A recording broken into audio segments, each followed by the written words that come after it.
I am not referring to all of you. I know those I have chosen. But this is to fulfill this passage of Scripture. He who has shared my bread has turned against me. I am telling you now before it happens, so that when it does happen, you will believe that I am who I am. Very truly I tell you, whoever accepts anyone I send accepts me. And whoever accepts me accepts the one who sent me. After he had said this, Jesus was troubled in spirit and testified, very truly I tell you, one of you is going to betray me. His disciples stared at one another, at a loss to know which of them he meant. One of them, the disciple whom Jesus loved, was reclining next to him. Simon Peter motioned to this disciple and said, "Ask him which one he means." Leaning back against Jesus, he asked him, "Lord, who is it?" Jesus answered, "It is the one to whom I will give this piece of bread when I have dipped it in the dish." Then, dipping the piece of bread, he gave it to Judas, the son of Simon Iscariot. As soon as Judas took the bread, Satan entered into him. So Jesus told him, "What you are about to do, do quickly." But no one at the meal understood why Jesus said this to him. Since Judas had charge of the money, some thought Jesus was telling him to go buy what was needed for the festival, or to give something to the poor. As soon as Judas had taken the bread, he went out, and it was night.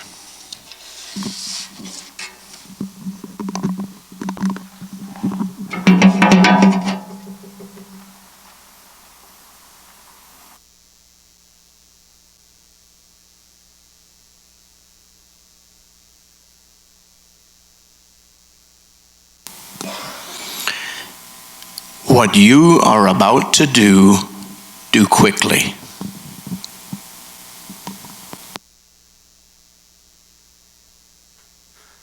Oh, I just felt a cold shiver go through me. The sound of that closing door is so final.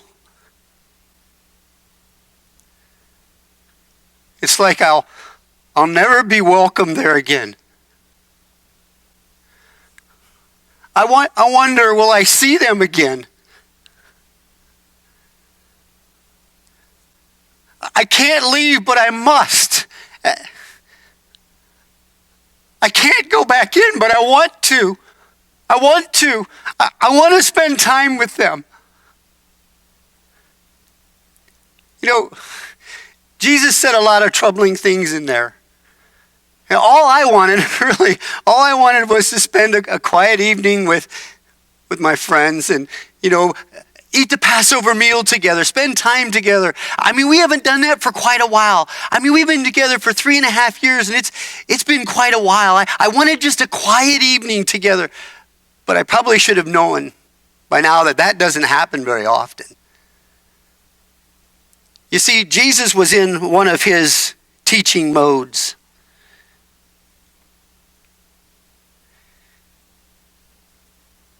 But there was something different about Jesus tonight. There was a sadness in his eyes. As he was teaching, he would look at us. He would look at us, but he didn't see us. It almost as if he looked past us. It was almost as if Jesus knew something that we didn't. And it absolutely affected the mood. I mean, we sat around the table and we had conversation, but it was quiet, it was subdued. And when we talked to Jesus, when we tried to engage Jesus, it was almost as if Jesus was unreachable. It was almost like he was untouchable. And then in the meal's over, Jesus just gets up out of the table. He doesn't say a word. And he goes over and he takes his robe off and he takes a towel and he wraps it around his waist. And he picks up, that basin, the one that the servants used to wash our feet. He picked up that basin and he came over and he put water in it. And he began to wash our feet. Our feet. And ironically, he started with me. I couldn't really look him in the face, but man, it felt so good for Jesus to hold my feet and to pour that water over them and to wash them. It's probably the most at peace I was all night. But Jesus never said anything to me. He just went on to John.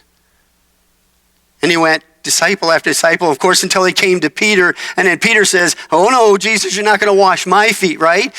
And Jesus says, "Well, you won't be a part of me." Well, then Peter wanted a bath, right? I just don't get what Jesus sees in Peter. I just don't get it. And yet Jesus was so patient with Peter. As I think about how Jesus interacted with all of us, he was so patient with us. If there's one thing that I come away from understanding about Jesus, is that he absolutely loved us.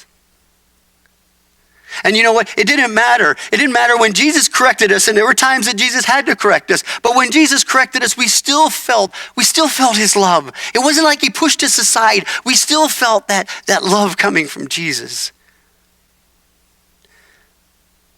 But if I'm honest, tonight was a little different. I really was troubled by what Jesus said. After he had washed all of our feet, Jesus said, "Not all of you are clean." Not all of you are clean. I mean, it was like a chill just went down my spine. It was like that final judgment. It was like that door closing, saying, "You're not allowed in, no more." And what was even harder for me is that Jesus went on to teach then the rest of the evening about like the bread and the cup. And he would take the bread and he broke the bread. And he said, "This is my body that's been broken for you. This is the cup that is my blood." And after he was done teaching, he looked around that table and he said, "One of you will betray me." One of you. I know my face probably got red. I started feeling dizzy. I wanted to say, "Jesus, if you know something, just say it. Just say it, Jesus. Don't leave us in suspension." I was feeling so guilty. And yet, all the other disciples leaned back and were saying, "But Jesus, is it I? Surely not I, Jesus, right? Surely not I."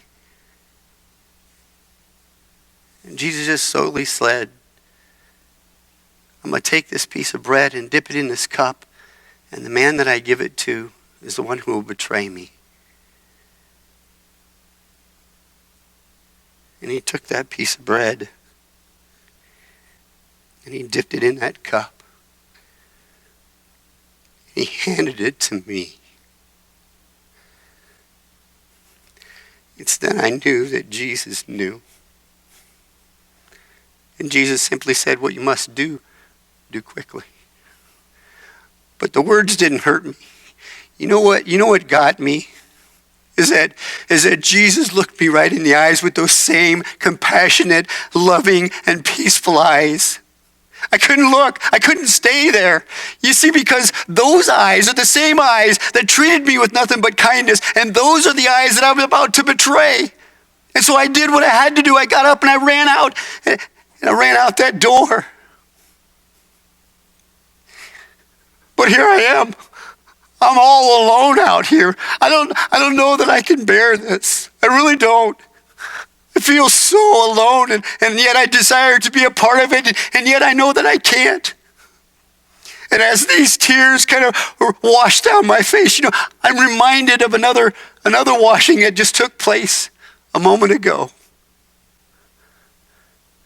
where Jesus took my feet and washed it. Such a peaceful time.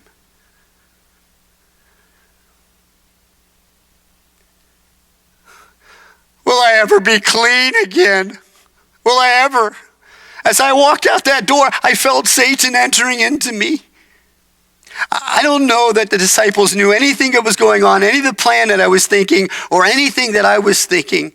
They probably thought that Jesus had sent me for more food, or Jesus had sent me to take care of some of the poor, because that's what we do at Passover. But I knew differently. As soon as I walked out that door, I knew that I had to carry out my obligation.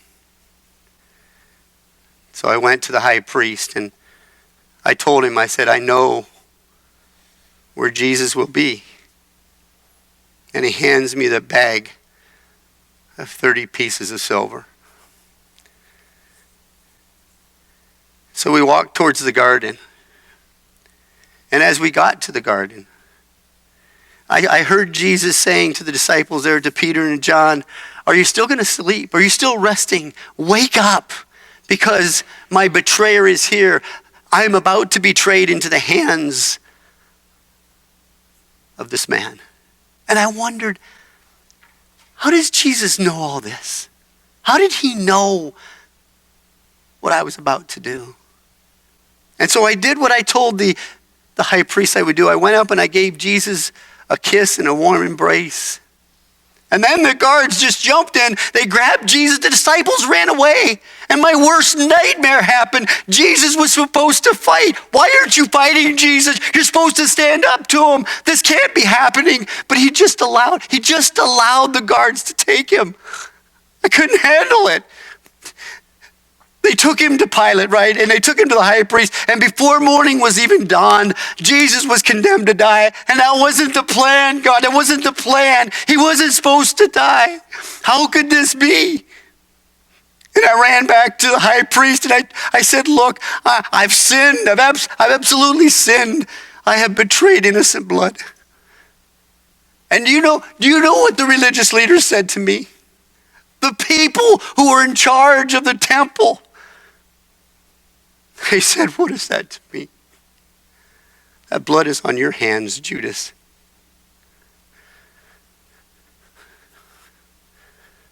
No one was there for me. No one. No one stood up for me. No one understood. No one believed me. No one was there to take the money back. No one was there to say, Judas is going to be okay. So I just threw the money down and I ran out.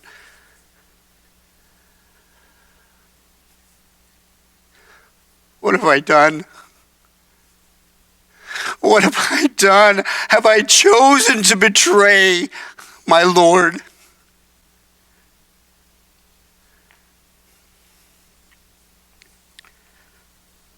I have no option. The door is shut.